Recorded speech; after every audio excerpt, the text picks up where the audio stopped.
ഇന്നത്തെ വീഡിയോയിൽ വളരെ ഇമ്പോർട്ടൻ്റ് ആയിട്ടുള്ള ഡെവലപ്മെൻറ്റുകളാണ്. അതിൽ പ്രത്യേകിച്ച് ട്രംപ് പുതിയ ഓപ്പറേഷൻ പ്ലാൻ മൊസാദാണ് കൃത്യമായിട്ട് ചാർട്ട് ചെയ്തിരിക്കുന്നത്. അതുമായിട്ട് ബന്ധപ്പെട്ട വിവരങ്ങൾ പുറത്തു വന്നിട്ടുണ്ട്. ഓപ്പറേഷൻ്റെ പേര് ഓപ്പറേഷൻ സ്ലെഡ്ജ് ഹാമർ. ഇതാണ് ഓപ്പറേഷൻ്റെ പേര്. എപ്പിക് ഫ്യൂരിയൊക്കെ വിട്ട് ഇപ്പം സ്ലെഡ്ജ് ഹാമറിലേക്ക് വന്നിരിക്കുകയാണ്. എന്താണ് സ്ലെഡ്ജ് ഹാമർ എന്ന് പറഞ്ഞാൽ? വലിയ ചുറ്റിക, അത് വെച്ചിട്ട് അടിക്കാൻ പോവാണ്. അതാണ് സംഭവം. മാരകമായിട്ടുള്ള ആക്രമണം നടത്താൻ പോകുന്നു എന്നാണ് ഇതിൻ്റെ സൂചന. എന്താണ് ഇപ്പോൾ ഈ സ്ലെഡ്ജ് ഹാമറിൽ പ്ലാൻ ചെയ്തിരിക്കുന്നത് പറഞ്ഞാൽ 4 യൂണിറ്റുകളായിട്ട് തിരിച്ചിരിക്കുകയാണ്. ഇപ്പോൾ ഇതിനകത്ത് മാൻഡേറ്ററി ആയിട്ട് UAEക്കും സൗദി അറേബ്യയ്ക്കും ജോയിൻ ചെയ്തേ പറ്റും എന്നതാണ് നിലവിലെ സാഹചര്യം. അതായത് ഇസ്രായേലിൻ്റെ കൃത്യമായിട്ടുള്ള എയിം എന്ന് പറഞ്ഞാൽ നിങ്ങൾക്ക് ബെനിഫിറ്റ് കിട്ടണം എന്നുണ്ടെങ്കിൽ, യുദ്ധത്തിൻ്റെ ആനുകൂല്യങ്ങൾ ലഭിക്കണം എന്നുണ്ടെങ്കിൽ, യുദ്ധത്തിൻ്റെ വിജയത്തിൽ പങ്കുചേരണമെന്നുണ്ടെങ്കിൽ നിങ്ങളും കൂടി ഇറങ്ങണം. അതൊരു ന്യായമായിട്ടുള്ള ആവശ്യമാണ്. അല്ലാതെ എല്ലാവർക്കും വേണ്ടിയിട്ട് ഇസ്രായേൽ മാത്രം പോയിട്ട് തലങ്ങും വിലങ്ങും അടിക്കുന്നതിൽ യാതൊരു ധാർമ്മികതയുമില്ല. അങ്ങനത്തെ ഇസ്രായേലുമായിട്ട് കൂടിക്കാഴ്ച നടത്തിയിട്ട് അത് ഇസ്രായേലിൻ്റെ പ്രൈം മിനിസ്റ്ററിൻ്റെ ഓഫീസ് ഓപ്പണായിട്ട് വിളിച്ച് പറഞ്ഞിട്ടും അറബ് രാജ്യങ്ങൾക്ക് അംഗീകരിക്കാൻ വയ്യ. അങ്ങനത്തെ മീറ്റിംഗ് ഒന്നും നടന്നിട്ടില്ല, ഇസ്രായേലിൻ്റെ പ്രധാനമന്ത്രി എവിടേക്കും വന്നിട്ടില്ല എന്നൊക്കെയാണ് ഈ രാജ്യങ്ങൾ പറയുന്നത്. അതായത് യുദ്ധം തുടങ്ങുന്നോ ഇല്ലയോ എന്നുള്ളത് അറിയില്ല, ഇറാന് മേളിൽ വീണ്ടും ആക്രമണം നടത്തുമോ ഇല്ലയോ എന്നുള്ളത് അറിയില്ല. ആ സാഹചര്യത്തിൽ അറബ് രാജ്യങ്ങളാണെന്നുണ്ടെങ്കിൽ 2 ചേരിയിലായി നിൽക്കുകയാണ്. ആ സമയത്താണ് ഇസ്രായേലിൻ്റെ പ്രൈം മിനിസ്റ്റർ ഓഫീസിൽ നിന്ന് ഇങ്ങനെ വിളിച്ചു പറയുന്നത്. Israel prime minister Benjamin Netanyahu UAE സന്ദർശിച്ചിരുന്നു എന്നുള്ള വാർത്തയാണ് UAE നിഷേധിച്ചത്. എനിവേ, ഇപ്പം UAEക്കും സൗദി അറേബ്യയ്ക്കും ഈ യുദ്ധത്തിൽ പങ്കെടുക്കേണ്ട സാഹചര്യമാണ്. കാരണം 2 രാജ്യങ്ങൾക്കുള്ളിലും ഡ്രോൺ ആക്രമണങ്ങൾ നടന്നിട്ടുണ്ട്. ഓപ്പറേഷൻ സ്ലെഡ്ജ് ഹാമറിൽ പ്രധാനമായിട്ടുള്ള പ്രശ്നം എന്തുകൊണ്ടാണ് ട്രംപ് ഇത്രമാത്രം ഡിലേ കാണിക്കുന്നത്? ആക്രമണം എന്തുകൊണ്ട് തുടങ്ങുന്നില്ല? എന്താണ് ഇത്രയും delay? Trump time start now എന്നൊക്കെ പറഞ്ഞ് കൗണ്ട് ചെയ്ത് ഇരിക്കുകയാണ്.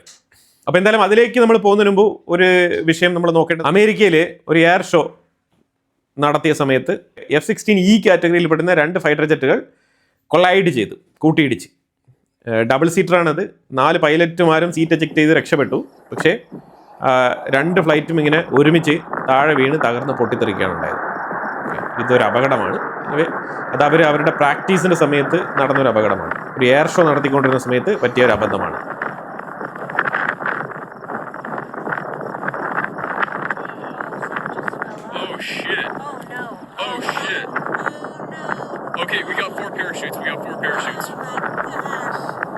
അതുപോലെ യമൻ്റെ ഉള്ളിൽ ഒരു MQ-9 റീപ്പർ ഡ്രോൺ വെടിവെച്ചിട്ടിട്ടുണ്ട് യമനികൾ, ഹൂത്തികൾ. അവർക്ക് മേൽ നിരീക്ഷണം നടത്താൻ വേണ്ടിയിട്ട് അയച്ചു വെച്ചതാണ് ഈ MQ-9 റീപ്പർ ഡ്രോൺ. ഇതിപ്പോൾ അവർ വെടിവെച്ച് വീഴ്ത്തിയിട്ടുണ്ട്. തീർച്ചയായിട്ടും അവിടെ സർവൈലൻസ് നടക്കുന്നുണ്ട്. പ്രത്യേകിച്ച് ഹൂത്തികളുടെ മേളിലും ഇറാൻ്റെ മേളിലും ആ ഏരിയയിൽ മൊത്തത്തിൽ സർവൈലൻസ് നടക്കുന്നുണ്ട്. അത് കുറേ നാളുകൊണ്ടേ നടത്തുന്നുണ്ട്. UAEയുടെ ന്യൂക്ലിയർ പവർ പ്ലാന്റിന് നേരെ നടത്തിയ ആക്രമണം സൗദി നടത്തിയതല്ല, അത് ഓൾമോസ്റ്റ് തെളിഞ്ഞിരിക്കുന്നു. ആ ആക്രമണം നടത്തിയത് ഇറാഖിൽ നിന്നും ഇറാൻ അനുകൂല മിലീഷ്യ ഗ്രൂപ്പുകളാണ്. അതാണ് വ്യക്തമായിട്ട് മനസ്സിലാക്കാൻ പറ്റുന്നത്. അതുപോലെ തന്നെ ഈ ഹൂത്തികളുടെ സൈഡിൽ നിന്ന് പോയ ഡ്രോൺ സൗദി അറേബ്യയ്ക്ക് നേരെ അവർ അയച്ചു വെച്ചതാണ്. അപ്പം സൗദി അറേബ്യ ഇറാഖിൻ്റെ സൈഡിലുള്ള മിലീഷ്യ ഗ്രൂപ്പുകളെയും ഹൂത്തികളെയും വാൺ ചെയ്തിട്ടുണ്ട്. അതുപോലെ ഇറാൻ്റെയും ഇറാഖിൻ്റെയും air space complete shut down ആണ്, ക്ലോസ് ചെയ്തിരിക്കുകയാണ്. ഇതുവരെ ലെബനാനിന് $30 ബില്യൺ നഷ്ടം സംഭവിച്ചിട്ടുണ്ട്. ഇസ്രായേൽ നടത്തുന്ന യുദ്ധത്തിൽ ലെബനാനിന് ഉണ്ടായിരിക്കുന്ന നഷ്ടം. അതിൽ ഗാസയ്ക്കുള്ളിൽ ഖാൻ യൂനിസിൽ ഇസ്രായേൽ തകൃതിയായിട്ടുള്ള ആക്രമണങ്ങൾ നടത്തുന്നുണ്ട്.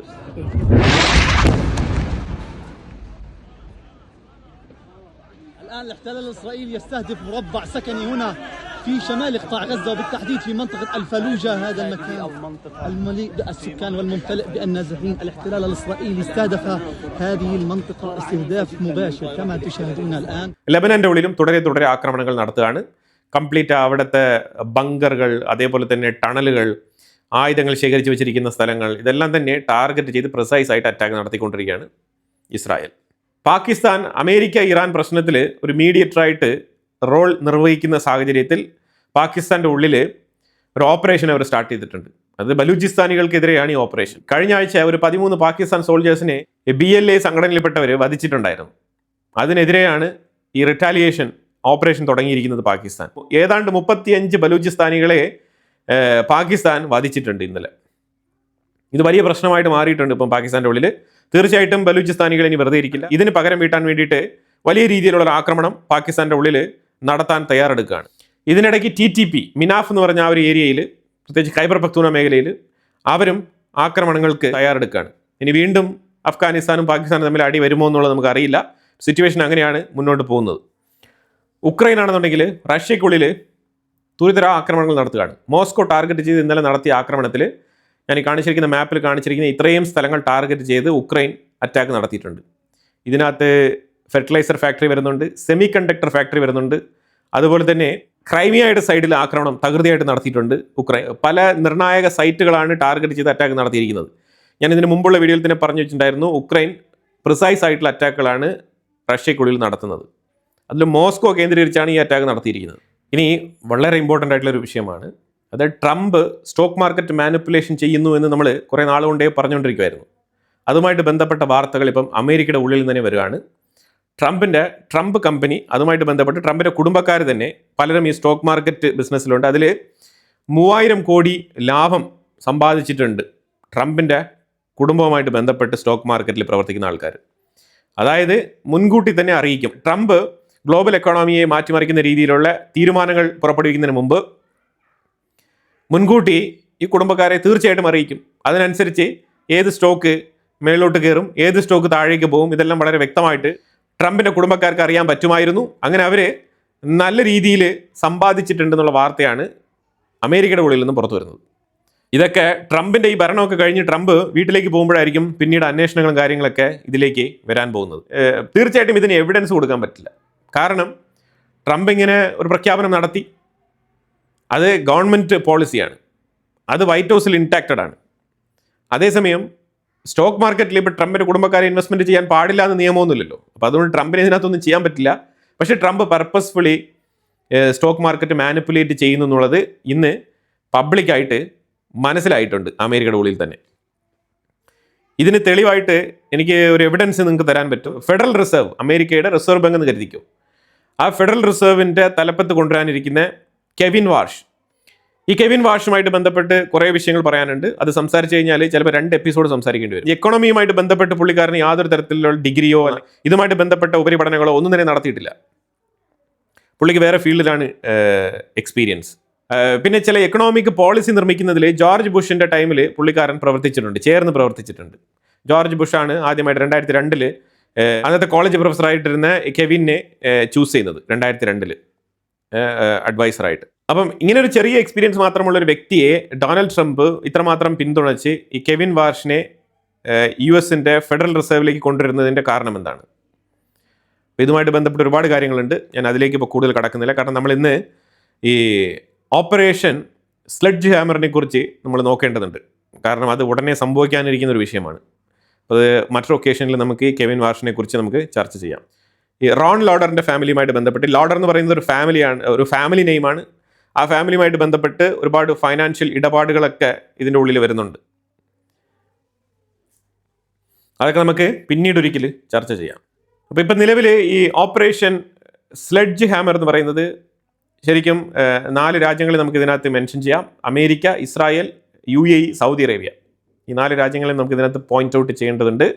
ഇതിൽ അമേരിക്കയുടെ റോൾ എന്താണെന്ന് പറഞ്ഞാൽ, എന്തുകൊണ്ടാണ് ട്രംപ് യുദ്ധം തുടങ്ങാൻ ഇത്ര താമസിക്കുന്നത് പറഞ്ഞാൽ, ഈ സ്ലെഡ്ജ് ഹാമർ എന്ന് പറഞ്ഞ ഈ ഓപ്പറേഷൻ പ്ലാൻ ചെയ്തിരിക്കുന്നത്, ഇതിൻ്റെ പ്രൈമറി പ്ലാൻ എന്ന് പറയുന്നത് അമേരിക്കയുടെ നേവൽ ഫോഴ്സും അതേപോലെ തന്നെ അമേരിക്കയുടെ ഡെൽറ്റ ഫോഴ്സും കമാൻഡോസ് ഇവർ കൃത്യമായിട്ട് ഇറാൻ്റെ ഉള്ളിൽ നേരിട്ടിറങ്ങും. 2000 മുതൽ 2500 ട്രൂപ്പ് മെമ്പേഴ്സാണ് പ്ലാൻ ചെയ്തിരിക്കുന്നത്. ഇവരായിരിക്കും പ്രാഥമികമായിട്ട് ഇറാൻ്റെ ഉള്ളിൽ ലാൻഡ് ചെയ്യുന്നത്, ഗ്രൗണ്ട് ഫോഴ്സിൽ ഇറങ്ങുന്നത്. എന്തിനാണെന്ന് പറഞ്ഞാൽ, എൻറിച്ച്മെൻറ്റ് ചെയ്ത് വെച്ചിരിക്കുന്ന 460 കിലോഗ്രാം യുറേനിയം സേഫായിട്ട് ലിഫ്റ്റപ്പ് ചെയ്യാൻ വേണ്ടിയിട്ട്, സേഫായിട്ട് കൈക്കലാക്കാൻ വേണ്ടിയിട്ടാണ് ഈ ഓപ്പറേഷൻ ഇങ്ങനെ രൂപകൽപ്പന ചെയ്തിരിക്കുന്നത്. അമേരിക്കയ്ക്കും അമേരിക്കൻ സോൾജേഴ്സിനും ജീവൻ നഷ്ടപ്പെട്ടേക്കാം, ഇറാനിയൻസിനും സ്വാഭാവികമായിട്ട് ഇറാനിയൻ സോൾജേഴ്സിനും ജീവൻ നഷ്ടപ്പെട്ടേക്കാം. അറിഞ്ഞുകൊണ്ട് അമേരിക്ക ചെയ്യുന്നൊരു ഓപ്പറേഷനാണ്. സേഫായിട്ട് ചെയ്യാൻ പറ്റും എന്നാണ് അമേരിക്ക കരുതുന്നത്. പക്ഷേ അവിടെ ഒരു ലൈഫ് ലോസ് പോസിബിലിറ്റി ഉണ്ട്, ഇല്ല എന്ന് പറയാൻ പറ്റില്ല. അപ്പോൾ ഈ എൻറിച്ച്ഡ് യുറേനിയം സേഫായിട്ട് പാക്ക് ചെയ്ത് കൊണ്ടുവരാൻ പറ്റുന്ന രീതിയിലുള്ള വിദഗ്ധരെയും ഈ ട്രൂപ്പിൽ ഉൾപ്പെടുത്തിയിട്ടുണ്ട്. ഇതാണ് ഈ ഓപ്പറേഷൻ്റെ മെയിൻ അജണ്ട. അല്ലാതെ ഇറാനെ തുരിതര ആക്രമിക്കുക എന്നുള്ളതല്ല അജണ്ട. അപ്പോൾ ഇത് എത്ര ദിവസം എടുക്കുന്ന ഒരു പ്രോസസ്സാണെന്ന് പറഞ്ഞു കഴിഞ്ഞാൽ കുറച്ച് ലെങ്തി ആയിട്ടുള്ള പ്രോസസ്സാണ്. യുദ്ധം തുടങ്ങി വെക്കുന്നത് ഇസ്രായേൽ തന്നെയായിരിക്കും. ഇസ്രായേൽ അവിടെയുള്ള ഏതെങ്കിലും IRGC ഉദ്യോഗസ്ഥരെ, തലപ്പത്തുള്ള ആൾക്കാരെ ടാർഗറ്റ് ചെയ്ത് അറ്റാക്ക് നടത്തി എലിമിനേറ്റ് ചെയ്ത് തുടക്കം കുറിക്കും.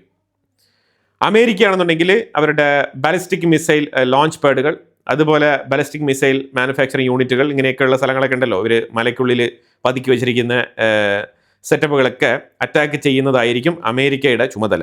ഇസ്രായേലും ആ പണി ചെയ്യും. അതേസമയം സ്ട്രൈറ്റ് ഓഫ് ഹോർമോസ് കേന്ദ്രീകരിച്ച് ഐലൻഡുകൾ കേന്ദ്രീകരിച്ച് അറ്റാക്ക് നടത്തും അമേരിക്ക. ഖാർഗ് ഐലൻഡ് ഇത്തവണ പിടിച്ചെടുക്കാനുള്ള സാധ്യതയുണ്ട്. അവിടെ ഓയിൽ ലീക്ക് ഉണ്ട് എന്നുള്ള രീതിയിലുള്ള വാർത്ത ഇന്ന് ഇറാൻ തന്നെ പബ്ലിഷ് ചെയ്തിട്ടുണ്ട്. ഓയിൽ ഇങ്ങനെ സ്പ്രെഡ് ചെയ്ത് പൊയ്ക്കൊണ്ടിരിക്കുകയാണ്, കടൽ വെള്ളത്തിൽ ഇങ്ങനെ മിക്സ് ചെയ്ത് പൊയ്ക്കൊണ്ടിരിക്കുകയാണ്, കടൽ വെള്ളത്തിൽ ഇങ്ങനെ കലർന്ന് പൊയ്ക്കൊണ്ടിരിക്കുകയാണ്. പക്ഷേ എന്നാലും ആ ഖാർഗ് ഐലൻഡ് കൈക്കലാക്കുന്നതോടുകൂടി അമേരിക്കയ്ക്ക് ഇതുവരെ ഉണ്ടായ നഷ്ടം നികത്താൻ വേണ്ടിയിട്ട് ആ എണ്ണ അമേരിക്ക ഉപയോഗിക്കും. അത് മനസ്സിലാക്കാൻ പറ്റുന്നുണ്ട്. അതുപോലെ ലാവാൻ ഐലൻഡ്, അബുമൂസ ഐലൻഡ്, അതുപോലെ ഗ്രേറ്റർ തെൻബ്, ലെസർ തെൻബ് എന്ന് പറഞ്ഞ ഐലൻഡുകൾ, ഇതെല്ലാം തന്നെ കെഷം ഐലൻഡിൻ്റെ ആ ഏരിയ വരെ അമേരിക്ക ആക്രമണം നടത്തും. UAE അതിന് സപ്പോർട്ട് ചെയ്യണം എന്നാണ് അമേരിക്കയുടെ നിർദ്ദേശം. ഇസ്രായേലും ഇതിന് പൂർണ്ണമായിട്ടുള്ള പിന്തുണ നൽകുന്നുണ്ട്. അങ്ങനെയാണെങ്കിൽ ലാവാൻ ഐലൻഡ് എന്ന് പറഞ്ഞൊരു ഐലൻഡ്, ആ ഐലൻഡിനെ കുറിച്ചാണല്ലോ ഇപ്പം വലിയ രീതിയിൽ റോയിട്ടേഴ്സ് UAEക്കെതിരെ വാർത്തയൊക്കെ അടിച്ചിറക്കി. അതേപോലെ വാഷിംഗ്ടൺ പോസ്റ്റൊക്കെ, വാൾ സ്ട്രീറ്റ് ജേണലൊക്കെ UAEക്കെതിരെ ഇതേപോലെ പ്രൊപ്പഗൻഡ ന്യൂസ് അടിച്ചിറക്കി. ഈ ലാവാൻ ഐലൻഡ് UAEയുടെ ബാധ്യതയായിട്ട് മാറിയിരിക്കുകയാണ് ഇപ്പോൾ.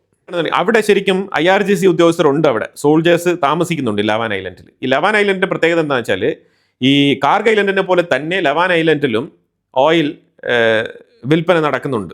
അവിടെയും ടാങ്കർ ഷിപ്പുകളിൽ ലോഡ് ചെയ്യാനുള്ള ഫെസിലിറ്റി ഉണ്ട്. അപ്പോൾ അവിടെ ശരിക്കും ഇവരുടെ ബേസും കാര്യങ്ങളൊക്കെ ഉണ്ട്. അപ്പോൾ അവിടേക്ക് UAE കുറച്ച് എഫക്റ്റീവായിട്ട് UAEയുടെ സോൾജേഴ്സിനെ അറേഞ്ച് ചെയ്ത് അയക്കണം എന്നാണ് പറഞ്ഞിരിക്കുന്നത്. അത് 2 ലക്ഷം സോൾജേഴ്സിനെ UAE അറേഞ്ച് ചെയ്യണമെന്നാണ് മൊസാദിൻ്റെ നിർദ്ദേശം. മൊസാദിൻ്റെ ഡേവിഡ് ബാർണിയ ഈ രാജ്യങ്ങളൊക്കെ സന്ദർശിച്ചിട്ടുണ്ട്, കൃത്യമായിട്ടുള്ള മീറ്റിങ്ങുകൾ നടത്തിയിട്ടുണ്ട്. അപ്പോൾ ഇത്തവണ ഈ ലാവാൻ ഐലൻഡ് UAEക്ക് കിട്ടിക്കഴിഞ്ഞാൽ അതൊരു പക്ഷേ സൗദിയുമായിട്ട് ഷെയർ ചെയ്ത് ഉപയോഗിച്ചേക്കാം. എന്തുകൊണ്ടാണെന്ന് പറഞ്ഞാൽ 9.2 ട്രില്യൺ ബാരൽ ക്രൂഡ് ഓയിൽ അവിടെ ഉണ്ട് ഈ ലാവാൻ ഐലൻഡിൻ്റെ ഉള്ളിൽ. അത് ഇതുവരെ ഇറാൻ കുഴിച്ചെടുത്തിട്ടില്ല. കാരണം ഇറാൻ അതിലേറെ ഒരുപാട് സ്ഥലങ്ങളുണ്ട് എണ്ണ എടുക്കാൻ വേണ്ടിയിട്ട്. അപ്പോൾ അതുകൊണ്ട് ഇത് ഒരു അധികപ്പറ്റായിട്ട് അത് കുഴിച്ചെടുക്കേണ്ട. പിന്നീട് എപ്പോഴെങ്കിലും നമുക്ക് മറ്റുള്ള ഓയിൽ വെല്ലുകളിലൊക്കെ ഷോർട്ടേജ് വരുമ്പോൾ മാത്രം നമുക്ക് ഇവിടെ കുഴിക്കാമെന്ന് പറഞ്ഞിട്ട് വിട്ടുവെച്ചിരിക്കുന്നതാണ് ഈ ലാവാൻ ഐലൻഡ്. അവിടെ ഇറാൻ്റെ മറ്റുള്ള ഓയിൽ വെല്ലുകളിൽ നിന്നും കിട്ടുന്ന ക്രൂഡ് ഓയിൽ കൊണ്ടുവന്ന് ശേഖരിച്ച് അവിടെ നിന്ന് വിൽപ്പന മാത്രമാണ് നടത്തുന്നത് ലാവാൻ ഐലൻഡിൽ. പക്ഷേ ഈ ലാവാൻ ഐലൻഡ് UAEക്ക് കിട്ടിക്കഴിഞ്ഞാൽ 50% കിട്ടിക്കഴിഞ്ഞാൽ തന്നെ, ഏതാണ്ട് പകുതി കിട്ടിക്കഴിഞ്ഞാൽ തന്നെ UAEക്ക് അതൊരു വൻ നേട്ടമാണ്. തീർച്ചയായിട്ടും യുദ്ധം നടത്തുന്ന ആൾക്കാർക്കൊക്കെ അതിനകത്ത് ഷെയർ ഉണ്ടാവുമായിരിക്കും. പക്ഷേ എന്നാലും ഈ ലാവാൻ ഐലൻഡ് ഇത്തവണ എയിം ചെയ്യുന്നുണ്ട്. അപ്പോൾ 2 ലക്ഷം സോൾജേഴ്സിനെ അറേഞ്ച് ചെയ്യുക, അതേപോലെ തന്നെ ഫൈറ്റർ ജെറ്റുകൾ സജ്ജമാക്കുക എന്നുള്ളതാണ്. ഇപ്പം UAEയും അതിൽ പ്രിപ്പയർഡ് ആയിരിക്കുകയാണ്. കാരണം UAEക്ക് ഇറങ്ങിയേ പറ്റൂ, ബൈ ഡീഫോൾട്ട് മാറി നിൽക്കാൻ കഴിയില്ല എന്നുള്ള അവസ്ഥയാണ്. മാറി നിന്നിട്ട് കാര്യമൊന്നുമില്ല, ഇറാൻ മിസൈലുകൾ അയക്കും, ഡ്രോണുകൾ അയക്കും. അപ്പോൾ പിന്നെ അങ്ങോട്ട് ഇറങ്ങുന്നത് തന്നെയാണ് നല്ലത്. അതുപോലെ തന്നെ സൗദി അറേബ്യ ഹൂത്തികളെ വാൺ ചെയ്യുന്നുണ്ട്. അപ്പോൾ അതുകൊണ്ട് 80,000 പാകിസ്ഥാൻ സോൾജേഴ്സിനെ പാകിസ്ഥാൻ സൗദിയിലേക്ക് അയച്ചു വെക്കുകയാണ്. ഈ വാർത്ത കൃത്യമായിട്ട് പാകിസ്ഥാൻ്റെ ഇന്റീരിയർ മിനിസ്റ്റർ മൊഹ്സിൻ നഖ്വി, നമ്മളുടെ ഇന്ത്യ വിജയിച്ച ചാമ്പ്യൻസ് ട്രോഫി എടുത്തുകൊണ്ട് പോയ വ്യക്തിയില്ലേ മൊഹ്സിൻ നഖ്വി, ആ വ്യക്തി ഇന്ന് ഇറാൻ സന്ദർശിച്ചിട്ടുണ്ടായിരുന്നു. അവിടെ അബ്ബാസ് അറക്ചിയുമായിട്ട് ചർച്ച നടത്തിക്കൊണ്ടിരിക്കുന്ന അതേ സമയത്തിലാണ് മീഡിയേഷൻ ചർച്ച. ഞങ്ങൾ നിങ്ങൾക്ക് വേണ്ടി നിലകൊള്ളുന്നു, ഇറാൻ ഞങ്ങളുടെ എല്ലാമാണ്, ഞങ്ങൾ എങ്ങനെയെങ്കിലും യുദ്ധം നടക്കാതിരിക്കാൻ ഞങ്ങൾ ശ്രമിക്കും, ഞങ്ങൾ എങ്ങനെയെങ്കിലും യുദ്ധം നീട്ടിവെക്കാം, വലിച്ചു നീട്ടാം, എന്തെങ്കിലുമൊക്കെ നിങ്ങളുടെ സൈഡിൽ നിന്ന് 1-2 സ്റ്റേറ്റ്മെൻറ്റുകൾ പറഞ്ഞാൽ മതി എന്നുള്ള തരത്തിലൊക്കെ സംസാരിച്ച് പുതിയ ഒരു ഡീൽ അമേരിക്കയ്ക്ക് അയച്ചു വെച്ചിരിക്കുകയാണ്. അവിടെയും ട്രംപ് സാറ്റിസ്ഫൈഡ് അല്ല. പുതിയ ഡീൽ വേറെ ഒന്നുമില്ല, ഇറാൻ്റെ മേലിലുള്ള ഉപരോധം എടുത്ത് മാറ്റണം എന്നാണ് ഇറാൻ്റെ ആവശ്യം, പുതിയ നിർദ്ദേശങ്ങൾ. അതിൽ അമേരിക്ക ഫ്ലെക്സിബിലിറ്റി കാണിക്കാമെന്ന് പറഞ്ഞിട്ടുണ്ട്. എന്ത് ഫ്ലെക്സിബിലിറ്റി കാണിക്കാമെന്ന് പറഞ്ഞാൽ, വേണ്ടി വന്നാൽ എണ്ണ വിൽപ്പന നടത്താൻ വേണ്ടിയിട്ട് വേണമെങ്കിൽ നിങ്ങൾക്ക് ഒരു ഫ്ലെക്സിബിലിറ്റി ഞങ്ങൾ തരാം, അല്ലാതെ നിങ്ങളുടെ മേലിലുള്ള സാങ്ഷൻസ് അഥവാ ഉപരോധങ്ങൾ പൂർണ്ണമായിട്ട് നീക്കാൻ പറ്റില്ല എന്നാണ് അമേരിക്കയുടെ സൈഡിൽ നിന്നുള്ള മറുപടി. അപ്പോൾ എന്തായാലും അതും പാളിയിരിക്കുന്ന സാഹചര്യമാണ്. ഏത് നേരത്ത് വേണമെങ്കിലും ഓപ്പറേഷൻ സ്ലെഡ്ജ് ഹാമർ സ്റ്റാർട്ട് ചെയ്തേക്കാം. ഈ മെയ് മാസം 20-ാം തീയതി മുതൽ 30-ാം തീയതിക്കുള്ളിൽ ഈ ഒരു 10 ദിവസത്തെ ഗ്യാപ്പിൽ ഏത് പോയിന്റിൽ വേണമെങ്കിലും ഈ ഓപ്പറേഷൻ സ്ലെഡ്ജ് ഹാമർ സ്റ്റാർട്ട് ചെയ്യപ്പെട്ടേക്കാം. ഇല്ല, ആക്രമണം ഇന്നെവിറ്റബിൾ ആണ്, അറ്റാക്ക് ചെയ്തേ പറ്റൂ, അറ്റാക്ക് ചെയ്യാതെ നിവൃത്തിയില്ല. ഇതാണ് നിലവിലെ അമേരിക്ക ഇട്ടിരിക്കുന്ന പ്ലാൻ. ഇതിലുപരിയായിട്ട് ഇപ്പോൾ പാകിസ്ഥാൻ്റെ ഇന്റീരിയർ മിനിസ്റ്റർ ഇറാനിൽ ചർച്ച നടത്തിക്കൊണ്ടിരിക്കുന്ന സമയത്ത് കൃത്യമായിട്ട് പണി കൊടുക്കുകയാണ് റോയിട്ടേഴ്സ് പത്രം. റോയിട്ടേഴ്സ് അങ്ങ് പബ്ലിഷ് ചെയ്ത്, എന്താണ് പബ്ലിഷ് ചെയ്തത്? അതായത് പാകിസ്ഥാൻ സൗദി അറേബ്യയ്ക്ക് 8,000 സോൾജേഴ്സിനെ അയച്ചു വെച്ചിട്ടുണ്ട്. അത് ഇറാനെതിരെയല്ലേ, ഹൂത്തികൾക്കെതിരെയല്ലേ? യെസ്, എതിരെ തന്നെയാണ്. പിന്നെ എന്ത് മീഡിയേഷൻ അടപടലം അങ്ങ് പൊളിഞ്ഞിരിക്കുകയാണ്. പിന്നെ എങ്ങനെയാണ് പാകിസ്ഥാനെ ഇറാൻ വിശ്വസിക്കുന്നത്? ഒരിക്കലും വിശ്വസിക്കാൻ പറ്റില്ല. എന്ത് മീഡിയേറ്റർ? ആ അവസ്ഥയിൽ എത്തിച്ച് റോയിറ്റേഴ്സ് പാകിസ്ഥാന്റെ എല്ലാ തന്ത്രങ്ങളെയും പൊളിച്ചടുക്കി കൊടുത്തിരിക്കുകയാണ്. ഇപ്പം പാകിസ്ഥാന്റെ എക്യുപ്മെന്റ്സ് സൗദി അറേബ്യയിലുണ്ട്. അതേപോലെ 16 ഫൈറ്റർ ജെറ്റുകൾ, പാകിസ്ഥാന്റെ ഫൈറ്റർ ജെറ്റുകൾ സൗദി അറേബ്യയിൽ കൊണ്ട് പാർക്ക് ചെയ്ത് വെച്ചിട്ടുണ്ട്. എന്തിനു വേണ്ടിയിട്ടാണ്? സൗദി അറേബ്യയുടെ പ്രൊട്ടക്ഷന് വേണ്ടിയിട്ട്. കാരണം സൗദി അറേബ്യയും പാകിസ്ഥാനും തമ്മിൽ ഡിഫൻസ് പാക്ട് സൈൻ ചെയ്തിട്ടുണ്ട്. അതുകൊണ്ടാണ്. അപ്പോൾ അതൊരു സൈഡിൽ റെഡിയാണ്. ഹൂത്തികൾ ഇറങ്ങിക്കഴിഞ്ഞാൽ ഹൂത്തികൾക്കെതിരെ പാകിസ്ഥാനികളെ വെച്ചിട്ട് ആക്രമിക്കും സൗദി അറേബ്യ. പാകിസ്ഥാൻ 5 ബില്യനൊക്കെ കടം വാങ്ങിച്ചതല്ലേ? അപ്പോൾ തീർച്ചയായിട്ടും നിങ്ങൾ സൗദി അറേബ്യയ്ക്ക് വേണ്ടി ഫൈറ്റ് ചെയ്യാൻ ബാധ്യസ്ഥരാണ്. അതായത് പാകിസ്ഥാൻ്റെ ആർമിയെ വിലക്കെടുത്തിരിക്കുകയാണ് സൗദി അറേബ്യ. ഒന്നും പറയാനില്ല. എക്സലന്റ് ഗെയിം പ്ലേ ആണ് സൗദി അറേബ്യയുടേത്. അപ്പോൾ ഇങ്ങനെ 4 ടീമുകൾ റെഡി ആയിരിക്കുകയാണ്. ഈ ഗ്യാപ്പിൽ ഇസ്രായേലിന്റെ പണി എന്താണെന്ന് പറഞ്ഞാൽ, ഇസ്രായേൽ കൃത്യമായിട്ട് IRGCയുടെ ടോപ്പ് ലെവൽ ലീഡേഴ്സ്, ഇപ്പം നിലവിലുള്ള ലീഡേഴ്സ് ആരാണോ അവരെയൊക്കെ ടാർഗറ്റ് ചെയ്യുക എന്നുള്ളതാണ് ഇസ്രായേലിന്റെ IDFന്റെ ജോലി. അതുപോലെ തന്നെ ന്യൂക്ലിയർ എൻറിച്ച്മെന്റ് ചെയ്യുന്ന ഫെസിലിറ്റീസ് അമേരിക്കയോടൊപ്പം ചേർന്ന് കൈകാര്യം ചെയ്യുക. അതുപോലെ ഈ ബാലിസ്റ്റിക് മിസൈൽ പ്രൊഡക്ഷൻ കേന്ദ്രങ്ങൾ, അതുപോലെ തന്നെ ഇറാന്റെ ഗവൺമെന്റുമായിട്ട് ബന്ധപ്പെട്ട് പ്രവർത്തിക്കുന്ന മന്ദിരങ്ങൾ, കാര്യാലയങ്ങൾ, ഇതെല്ലാം തന്നെ ടാർഗറ്റ് ചെയ്ത് അറ്റാക്ക് ചെയ്യാനുള്ള പദ്ധതിയാണ്. അതായത് ഒരു റെജീം ചേഞ്ചിലേക്ക് കൊണ്ടുപോകാൻ പറ്റുന്ന ആക്രമണങ്ങൾ നടത്തുക എന്നുള്ളതാണ് ഇസ്രായേലിന്റെ പണി. അപ്പോൾ കാര്യങ്ങൾ വളരെ വ്യക്തമാണ്. ഇതാണ് ഓപ്പറേഷൻ സ്ലെഡ്ജ് ഹാമർ. ഈ എൻറ്റയർ യുദ്ധത്തിന്റെ മോട്ടീവ് എന്ന് പറഞ്ഞാൽ ഇറാന്റെ ഉള്ളിൽ നിന്നും 460 കിലോഗ്രാം എൻറിച്ച്ഡ് യുറേനിയം സേഫായിട്ട് നീക്കം ചെയ്യുക എന്നുള്ളതാണ് ഈ യുദ്ധത്തിന്റെ ലക്ഷ്യം. അതാണ് ഇതിന്റെ മോട്ടീവ്, അതാണ് ഇതിന്റെ ഗോൾ. അവിടേക്കാണ് എയിം ചെയ്യുന്നത്. അതെടുത്തു കഴിഞ്ഞാൽ യുദ്ധം അവസാനിപ്പിക്കും. അതിനുള്ളിൽ എന്തെല്ലാം ചെയ്യാൻ പറ്റുമോ അത് ചെയ്തോണം. അത്രയേ ഉള്ളൂ കാര്യങ്ങൾ. യുദ്ധം ഏത് വിധേനയും തടയാൻ വേണ്ടിയിട്ട് ഇറാൻ പരിശ്രമിക്കുന്നുണ്ട്. അവർ പറഞ്ഞിരിക്കുന്നത്, ഇപ്പോൾ അവസാനം പറഞ്ഞിരിക്കുന്നത്, ഗൂഗിൾ, മൈക്രോസോഫ്റ്റ് ഇതേപോലത്തെ IT കമ്പനികൾക്ക് ഒരു മുന്നറിയിപ്പ് കൊടുത്തിരിക്കുകയാണ് ഇറാൻ. എന്താണെന്ന് പറഞ്ഞാൽ, നിങ്ങളുടെ 20% ഗ്ലോബൽ ഇന്റർനെറ്റ് കണക്ഷൻ കടന്നു പോകുന്നത് സ്ട്രേറ്റ് ഓഫ് ഹോർമൂസിലൂടെയാണ്. അത് ഞങ്ങൾ ഡാമേജ് ചെയ്യും. ഇനി അഥവാ അത് ഡാമേജ് ചെയ്യാതിരിക്കണം എന്നുണ്ടെങ്കിൽ നിങ്ങൾ ഞങ്ങൾക്ക് ടോള് പേ ചെയ്യണം. അതിന് വേണ്ടിയിട്ടൊരു ചാർജ്, ഫീസ് പേ ചെയ്യണമെന്നാണ് ഇപ്പോൾ ഇറാൻ പറഞ്ഞുകൊണ്ടിരിക്കുന്നത്. അതായത് ഇറാനെ വിശ്വസിച്ച് ഒരു കാര്യങ്ങളും ചെയ്യാൻ പറ്റത്തില്ല എന്നുള്ളൊരു സാഹചര്യമാണ് ഇറാൻ സ്ട്രേറ്റ് ഓഫ് ഹോർമൂസിൽ സൃഷ്ടിക്കുന്നത്. ഇപ്പം ഇവിടുത്തെ കാര്യങ്ങളൊക്കെ നീക്കം ചെയ്ത് കഴിഞ്ഞാൽ, ഇതിലൊക്കെ ആൾട്ടർനേറ്റീവ് മെത്തേഡിലുള്ള മാർഗങ്ങൾ കണ്ടെത്തി കഴിഞ്ഞാൽ ഇറാനിന് എന്ത് പ്രസക്തിയാണുള്ളത് ഈ സ്ട്രേറ്റ് ഓഫ് ഹോർമൂസിനെ വെച്ചിട്ട്? ഇതാണ് ഇവിടെ മനസ്സിലാക്കേണ്ടത്. ഫോർ എക്സാമ്പിൾ UAE ബദൽ പൈപ്പ് ലൈൻ അറേഞ്ച് ചെയ്ത് ഒമാൻ്റെ ഇപ്പുറത്തെ തീരത്തൂടെ, അതായത് സ്ട്രേറ്റ് ഓഫ് ഹോർമൂസുമായിട്ട് ബന്ധമില്ലാത്ത രീതിയിൽ ഓയിൽ പൈപ്പ് ലൈൻ വഴി സപ്ലൈ ചെയ്ത് കഴിഞ്ഞാൽ അവരെന്ത് ചെയ്യും? കുറച്ച് ഡിലേഡ് പ്രോസസ്സാണ്. പക്ഷേ ഒരു 2027 ഇത് സംഭവിക്കാൻ പോകുന്ന കാര്യമാണ്. ഇന്റർനെറ്റ് കേബിൾ ഇവർ കട്ട് ചെയ്യുന്നു പറയും. എലോൺ മസ്കിന്റെ സ്റ്റാർലിങ്ക് കൊണ്ടുവച്ചിട്ട് കണക്ഷൻ കൊടുത്തു കഴിഞ്ഞാൽ എന്ത് ചെയ്യാൻ പോകുന്നു? അപ്പോൾ ഇതിനൊക്കെ ബദൽ മാർഗങ്ങൾ ഉണ്ട് എന്നുള്ളതാണ് മനസ്സിലാക്കേണ്ടത്. ഇതൊക്കെ അറിയാതെയാണോ ഇതൊക്കെ? അപ്പം ഇങ്ങനത്തെ ബാലിശമായിട്ടുള്ള ഭീഷണികളാണ് ഇറാന്റെ IRGC ഉയർത്തുന്നത്. അപ്പം ഇത്രയേ ഉള്ളൂ അവരുടെ ആ ഒരു കപ്പാസിറ്റി എന്ന് പറയുന്നത്. അവർക്ക് അവരുടെ എല്ലാ ആയുധങ്ങളും ഉപയോഗിച്ച് തീർന്നതിന് ശേഷമാണ് ഇത്തരത്തിലുള്ള നീക്കങ്ങളിലേക്ക് അവർ വരുന്നത്. കാരണം എന്താണ്? അവരുടെ ഉള്ളിൽ അവർ വീക്കാണ്, പൊള്ളയായിരിക്കുന്ന ഒരു ഇറാനാണ്. അവരുടെ കയ്യിൽ 437 മിസൈലുകളുണ്ട്, അത് അംഗീകരിക്കാം. കുറച്ച് ഡ്രോണുണ്ട്. ഇതാണ് അവരുടെ കയ്യിലുള്ള സാധനം. പിന്നെ അവർ ഏറ്റവും കൂടുതൽ നെഗോഷിയേറ്റ് ചെയ്യാൻ ആഗ്രഹിക്കുന്നത് യുറേനിയവും സ്ട്രേറ്റ് ഓഫ് ഹോർമൂസും. കാരണം എന്താണ്? ബാക്കിയൊന്നും ഇല്ല അവരുടെ കയ്യിൽ. അപ്പോൾ ഇതാണ് നിലവിലെ അവസ്ഥ. അപ്പോൾ operation sledge hammer on board, അങ്ങനെ വേണം നമുക്ക് മനസ്സിലാക്കാൻ. അത് ഏത് നേരത്തും സ്റ്റാർട്ട് ചെയ്യപ്പെട്ടേക്കാം. കാരണം വാർ ഇനെവിറ്റബിൾ ആണ്. അത് ഓൾറെഡി ഡിസൈഡ് ചെയ്ത് കഴിഞ്ഞു. അമേരിക്കയിലെ ലിൻസി ഗ്രഹാം കൃത്യമായിട്ട് ട്രംപിന് ഇപ്പോഴാണ് കാര്യങ്ങൾ മനസ്സിലായിരിക്കുന്നത് എന്നുള്ള തരത്തിലൊക്കെ യുദ്ധം തുടങ്ങുന്നതുമായിട്ട് ബന്ധപ്പെട്ട പോസിറ്റീവ് നോട്ട് രേഖപ്പെടുത്തി കഴിഞ്ഞു. അപ്പോൾ എന്തായാലും വളരെ ഇമ്പോർട്ടൻ്റ് ആയിട്ടുള്ള വിഷയങ്ങളാണ് നമ്മൾ വീഡിയോയിൽ പങ്കുവച്ചത്. ഇതിനെക്കുറിച്ചുള്ള അഭിപ്രായങ്ങൾ കമന്റ് ബോക്സിൽ രേഖപ്പെടുത്തുക. കൂടുതൽ വാർത്തകളുമായിട്ട് അടുത്ത വീഡിയോയിൽ വരാം. Thank you so much.